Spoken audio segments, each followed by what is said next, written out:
feeling like your multi-monitor setup is more of a productivity black hole than a productivity booster?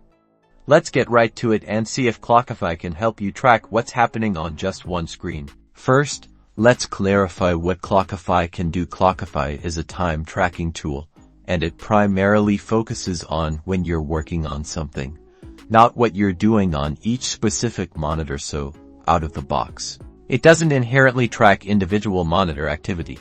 When you start a timer in Clockify, it records the time spent on a task that you manually input in the description. It doesn't know or care if that task is happening on your primary monitor, secondary monitor, or even on your phone.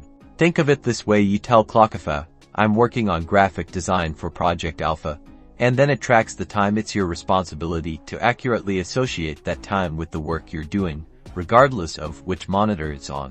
Okay, so what if you really want to track time on a specific monitor?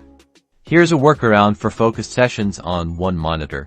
Consider temporarily disabling or turning off your other monitors. This makes it easier to associate your track time with the active monitor.